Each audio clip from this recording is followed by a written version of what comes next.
હાલમાં જ Ahmedabad municipal corporation દ્વારા વર્ષ 2015 અને 16માં એએમટીએસ સર્વિસ માટે રૂપિયા 495 કરોડનું તોતિંગ બજેટ મંજૂર કરવામાં આવ્યું છે, જેમાં બસોની સંખ્યા વધારવાની સાથે મુસાફરો માટે અનેક વાયદાઓ પણ કરવામાં આવ્યા છે અને દર વર્ષે કોર્પોરેશન દ્વારા કરોડો રૂપિયા એએમટીએસને ફાળવવામાં આવે છે। તેમ છતાં મુસાફરોને પડતી હાલાકીમાં કોઈ સુધારો થતો નથી। ત્યારે જીએસટીવીની ટીમે અમદાવાદીઓ કેવી સ્થિતિ અને મુશ્કેલીઓ વચ્ચે એએમટીએસમાં મુસાફરી કરે છે તે જાણવાનો પ્રયાસ કર્યો।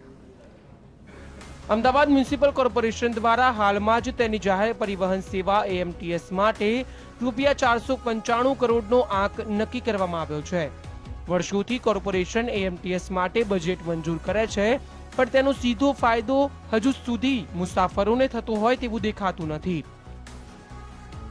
ત્યારે જીએસટીવીની ટીમે અમદાવાદીઓ કેવી સ્થિતિમાં એએમટીએસમાં મુસાફરી કરે છે અને તેમને કેવી પરિવહન સેવાઓ જોઈએ છે તે જાણવાનો પ્રયત્ન કર્યો, જેની શરૂઆત સૌથી ભરચક વિસ્તાર ગણાતા આસ્ટોડિયા દરવાજા પાસેથી કરવામાં આવી। અહીં વહેલી સવારે મોટી સંખ્યામાં લોકો એએમટીએસ બસની રાહ જોતા જોવા મળ્યા। જોકે એએમટીએસ સ્ટેન્ડ પર શટલ રિક્ષાઓનો કાફલો મુસાફરોને સૌથી વધુ પજવતો હતો। અહીં શટલ રિક્ષા ચાલકો એએમટીએસ બસ પકડવા માટે દોડાદોડી કરતા મુસાફરોને સૌથી વધુ નડતરરૂપ હતા। તો ક્યાંક એવું પણ બન્યું કે શટલ રિક્ષાઓ વચ્ચે આવવાના કારણે અનેક મુસાફરો બસ ચૂકી ગયા। આટલું ઓછું હોય તેમ વચ્ચે વચ્ચે ગધેડા અને રખડતી ગાયો પણ એએમટીએસના સ્ટેન્ડ પર લટાર મારી લેતા જોવા મળ્યા। આ બધાની વચ્ચે અનેક બસો હકડેઠેઠ મુસાફરોને ભરીને આવતી જોવા મળી। તો લાંબા રૂટની બસોમાં અનેક મુસાફરો જીવના જોખમે મુસાફરી કરતા જોવા મળ્યા, જેમાંથી એક બસનો જીએસટીવીની ટીમે પીછો પણ કર્યો, જેમાં કેટલાક વિદ્યાર્થીઓ બસની સાવ બહાર લટકીને મુસાફરી કરતા હતા।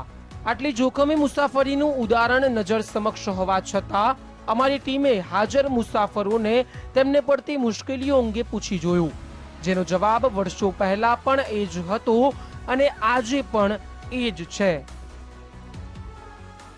બસ પહેલાં જે ફ્રીક્વન્સી હતી એનાથી ઘટાડી દેવામાં આવી છે, માટે આવે છે અડધા કલાકે બસોને પછી ચડવામાં પણ બહુ તકલીફ હોય છે। ત્યાંથી પછી ચડીને અમારા ટાઈમિંગ સેટ કરવા માટે અમારે પછી એટલી ભીડમાં પણ ચડી જવું પડે છે। ઓફિસના પીક અવર્સમાં કોઈ બસની એટલી ફ્રીક્વન્સી મળતી નથી ને બસના જે દરવાજા પર લટકીને બધા મુસાફરી કરતા હોય છે।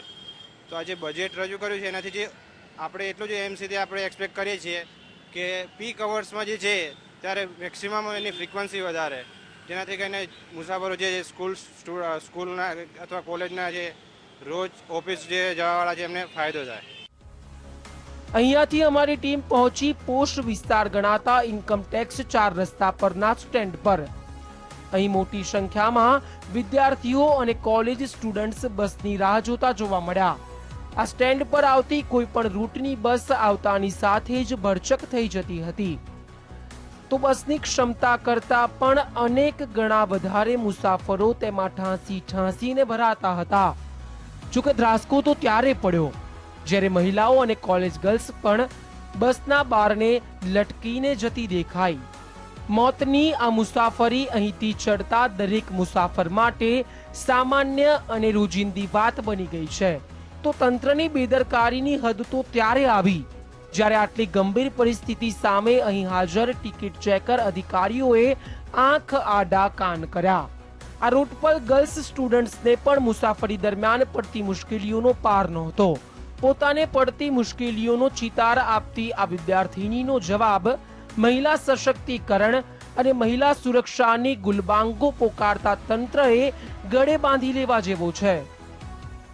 મને લાગે છે કે સ્ટુડન્ટ માટે અલગથી બસો રાખવી જોઈએ કે જેમ સ્ટુડન્ટ્સને જ જવા માટે હોય, એટલે એ લોકોને તકલીફ ના પડે, કેમ કે આટલી બધી ભીડમાં દરરોજ જવાનું હોય એટલે મહિલાઓને વધારે તકલીફ પડે છે। બધા ધક્કમુક્કીમાં અમારે બહુ તકલીફ પડે છે।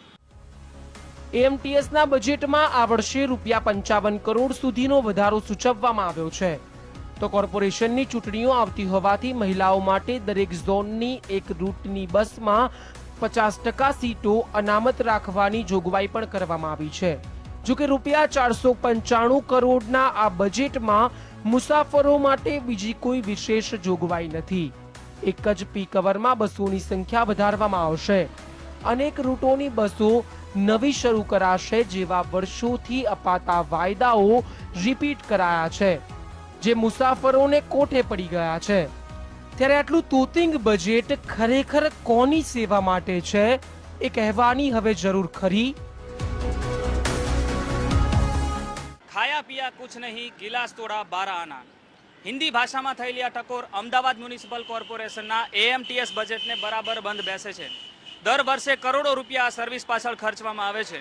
જોકે સ્થિતિ એ છે કે આટલા વર્ષો બાદ પણ ન તો અમદાવાદ મ્યુનિસિપલ કોર્પોરેશનનું AMTS તંત્ર ખોટમાંથી બહાર આવ્યું છે, ન તો મુસાફરોને પડતી હાલાકીમાં કોઈ ઘટાડો નોંધાયો છે.